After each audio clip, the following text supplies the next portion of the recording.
Hey guys, Zomfox here, and today it is time to do the Week 4 review of the 2024 United Football League season, where we look at every single game, quickly recap all of them, and then look at the attendance and TV ratings to see how the week fared in, well, spring football history.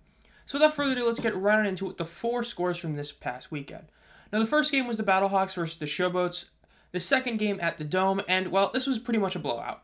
The end score was 32-17, and now parts of it are closer, which we'll get to in a bit, but in terms of the final score, it was one of the most lopsided games of the season. Then the Stallions and Defenders were one of the 2 games in the regional broadcast, the first time we've seen this in the ultra-modern spring football era. The Stallions were able to barely get a W at home against the DC Defenders 20-18 in a rain-soaked field. Then the other regional game was the Brahmas versus the Panthers, which ended 19-9 Brahmas win. The score was a lot more lopsided than it really was in the game. It was a pretty wild game all in all. And then the final game, the first ever Tank Bowl, the Houston Roughnecks versus the Arlington Renegades. The Roughnecks won 17-9 in the first ever Tank Bowl. Now the first game is that Battlehawks versus Showboats game. Now the second quarter, the Showboats were able to make it closer, but after being down 17-6 in the first quarter, the game was pretty much over.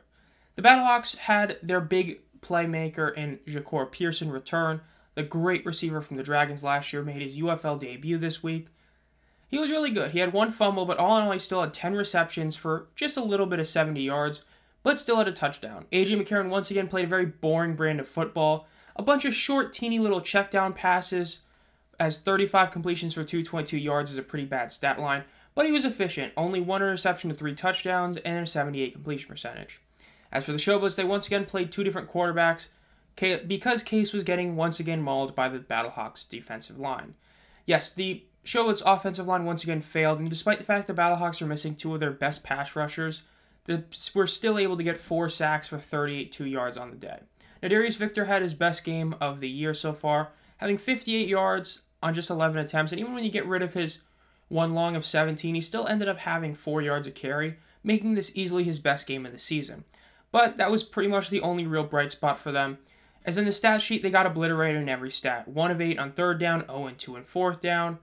Once again, just not a good team. 2 of 3 in the red zone, so at least they got better there, but they got obliterated in total yards, 355 to 127.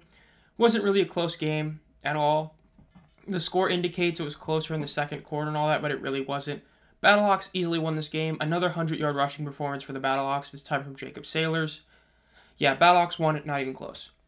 Then the next game was the Stallions versus Defenders. This is one of the 2 regional broadcast games, and this was a wild one. Basically, the first quarter, the Stallions just kept on fumbling the ball in the red zone. They had 2 different times where they were within like the 5-yard line and just fumbled the ball. They decided to do the really controversial strategy of starting Matt Corral and playing him throughout the whole game. I believe Martinez should have gotten a lot more. He basically was in there for like a couple of snaps. I believe he should have been in there for much more than what he was. And all in all, though, he still was able to outperform Jordan Teamo on the stat sheet. 19-29 for 240 is a hell of a lot better than 12-22 for 55 completion percentage. Granted, he had 2 TDs, but again, rushing attack proved to be the difference. Ricky Person had a really solid game, 11 attempts for 57 yards, and Corral even did pretty good rushing, whereas the Defenders once again had a very poor rushing week, as Zaquandre White had 1 great rush, and aside from that, both running backs basically did nothing the whole game. Overall, the stats showed the Stallions were the better team, aside from the fact that they didn't even get a single sack, but they ended up winning the game.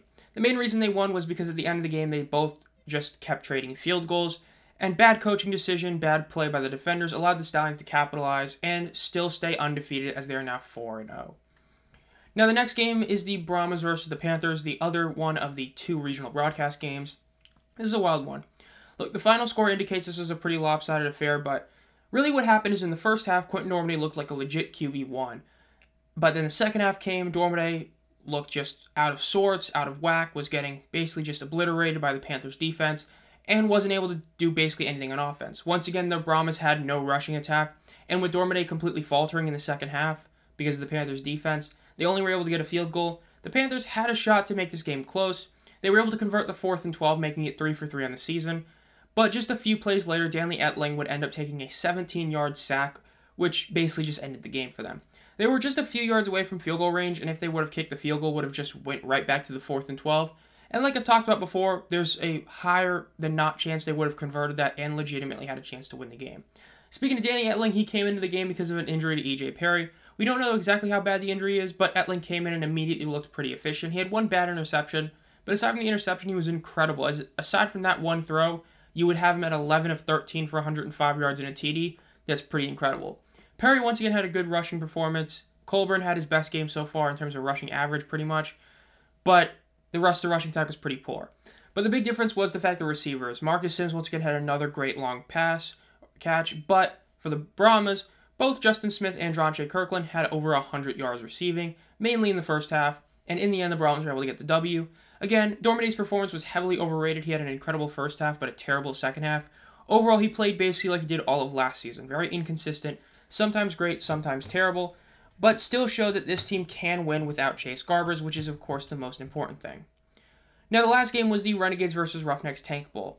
Now, I have a whole video out on this Tank Bowl, and I did also live stream this one, so to keep it kind of short and sweet, essentially the Roughnecks just outplayed the Renegades for most of the game. The Renegades got a very fluky field goal to start the game. And aside from that, they just got obliterated. Luis Perez had his worst game of the season, and the rushing attack from the Renegades was just completely non-existent. Mark Thompson came back for the Roughnecks, and even though he only had 9 attempts, he made them count. He had a clutch touchdown and a clutch 4th down run. So even though his average was pretty poor when you get rid of that 12-yard long, he still ended up being very clutch and was a huge reason why the Roughnecks won, and now are back in the playoff race, and the Renegades are pretty much eliminated from the playoffs at this point. Now, in terms of the attendance, this was another very disappointing week. Now, the Battlehawks 31,757 is one that some people have acted like is this terrible number because it's so far down from the 40K they had. The one thing people don't want to actually take into account is the fact that this was happening at the exact same time as the Cardinals' home game. People seem to forget that back in week 2, the Cardinals played, like they started playing like 5 or 6 hours earlier than the Battlehawks did.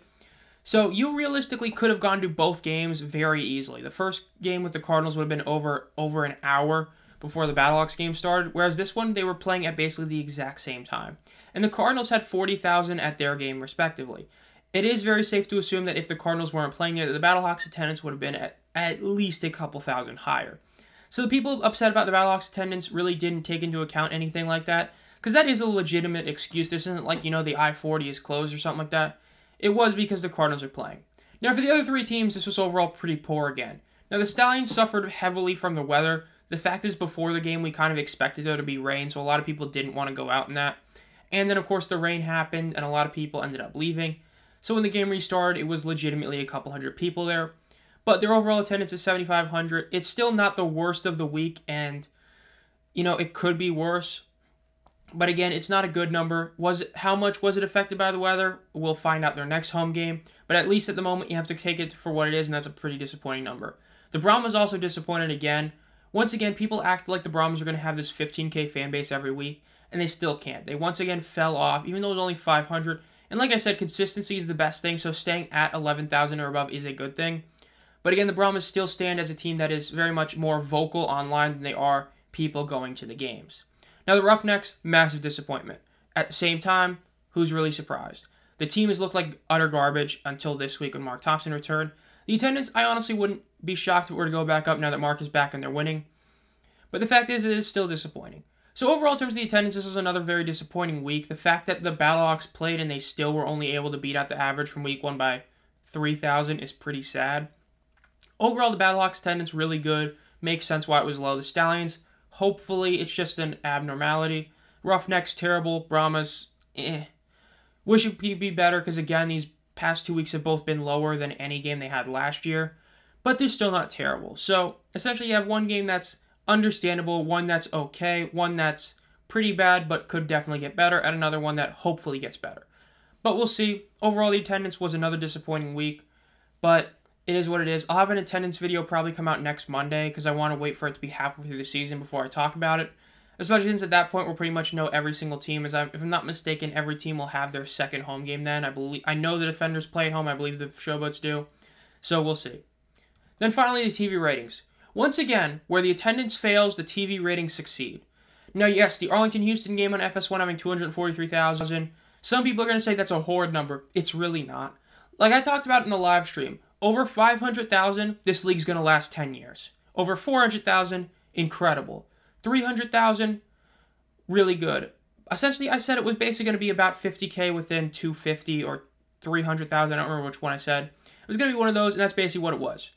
Look, this is going against multiple big events. Talladega, NBA playoffs, NHL playoffs, and El Clasico was all going on quite literally the exact same time before or just after this game started. This was also on FS1. That was the worst channel either league had last year. This is not a bad number. 240,000, if anything, is actually a decent number. Because we saw multiple games on FS1 last year not even hit 200,000 for the USFL. Now, yes, is this as good as their Week 4 game with the Stallions and Maulers? No, that game had 550,000. But the Stallions are also one of the biggest draws on TV. So, again, yes, is it great? No. But again, this was going against a ton of competition that Stallions Maulers game wasn't going up against comparatively. And that was at a better time slot than this game. Because this game was a 2 p.m. Eastern Standard game. It was a very whack game. The fact that it hit 240,000, if anything, is a good thing. Now, the St. Louis-Memphis game having 950,000, like I tweeted out, is incredible. That game was one you could very much have just turned off right when the second half started. It was pretty much over. I mean, we all knew the Showboats weren't going to win. The fact that they was able to almost have 1 million is pretty incredible. And again, it shows the St. Louis draw. It shows the overall draw we have. And this was also going against an NBA playoff game. Really good number. And then the first regional broadcast proved to be a massive success. Look, you can even see right there on the screen, the Gambler Stars game last year that was on Fox had 520,000. Now, yes, that was one of the games that was at a neutral field. That was one of the ones in a hub at a 1 p.m. start time. But that game barely hit 500,000. This dual broadcast, basically, or regional broadcast, almost hit 1 million. The regional broadcast was a massive success. Fox struggled to get over 800,000 with the USFL. This is another time where they're hitting almost 1 million. And the fact is that when the Birmingham lightning delay hit, if we did not have the other game going at the same time, this number would legitimately be under 400,000.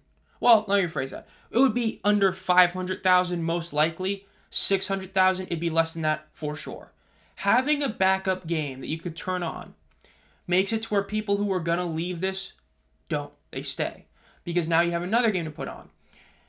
So, this proves why it's a success, because I've talked about in the comments as well, when the league is starting when it is, and especially because most people agree that the start time for this league is actually a really good start time, having it start basically like at the end of March Madness like that, and early April.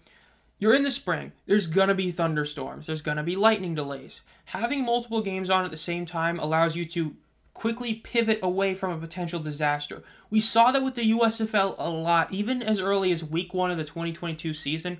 We saw how big a deal delays can be. They can obliterate TV ratings. So when you have that backup game to put on, a lot of people can stay. Because again, this was going up against other sporting events. I talked about it in the live stream. I didn't put on the Stallions game till like halfway through the first quarter because I was watching the Hurricanes game. So when you talk about the regional broadcast, this was a massive success and is a very good sign. Because the whole reason they're doing this is, number 1, to try and get better slots for games. Number 2, for potential expansion. If you expand the league, you're going to have more regional broadcasts because you can't just have a constant flow of a 1 p.m., 4 p.m., 7 p.m. game every week when you're not necessarily guaranteed times at venues. So having regional broadcasts already be a success in the first week and hopefully the second week in a row, it's a very big deal. So seeing this game hit almost 1 million with the delay, because without the delay, it probably does hit over 1 million combined viewers, because there were probably people that turned off the Stallions game. So overall, incredible ratings once again. The FS1 rating, it's FS1, it was a tank bowl. The fact that it had over 200,000 is good. Overall, incredible TV ratings again. Again, I'll probably do a video on the TV ratings next week, but so far they've been a massive success and they continue to be that way. So without a doubt, great ratings. So that'll do it. This has been ZomFox. If you enjoyed this content, make sure to subscribe and hit the bell to be notified as soon as I upload any videos. And as always, have a great night.